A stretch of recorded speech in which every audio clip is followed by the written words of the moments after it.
Welcome back नाजरीन, अस्सलामु अलैकुम। जी हाँ नाजरीन, मैं हूँ हकीम अहमद और आप देख रहे हैं मेरा official YouTube channel Ahmed health tips.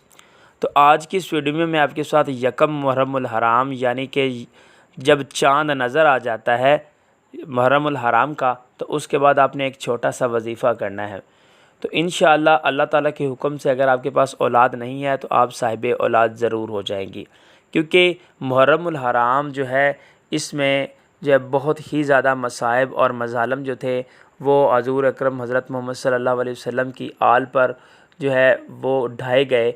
और ये बिल्कुल भी नहीं है कि अल्लाह ताला की ज़ात ने हज़रत इमाम हुसैन को जो है पहले इल्म नहीं फरमाया था, पहले उनको तमाम का तमाम इल्म था। और हत्ता के हज़ूर अकरम हज़रत मोहम्मद सल्लल्लाहु अलैहि वसल्लम जब हज़रत इमाम हुसैन छोटे थे तो उसकी गर्दन पर हाथ फेरा करते थे, क्योंकि हज़ूर अकरम हज़रत मोहम्मद सल्लल्लाहु अलैहि वसल्लम को इस चीज़ का पहले ही पता था कि मेरे इस नवासे ने मेरे दीन को बचाना है। तो इस मुहर्रमुल हराम में जो है बहुत ज़्यादा मसाइब, बहुत ज़्यादा मज़ालम जो थे वो ढाए गए।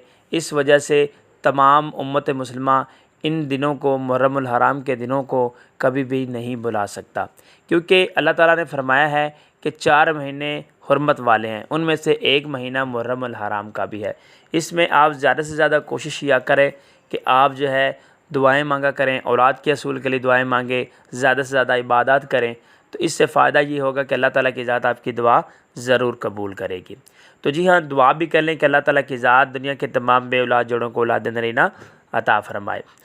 और जी हाँ, चलते हैं वजीफ़े की तरफ। जब आपने चाँद देख लेना है, मुहर्रमुल हराम का चाँद आपने देख लेना है, तो उसके बाद आपने सूरत फातर की आयत नंबर 41 आपने इन्नल्लाह से लेकर हलीमन गफ़ूरा तक आपने 7 मरतबा पढ़नी है।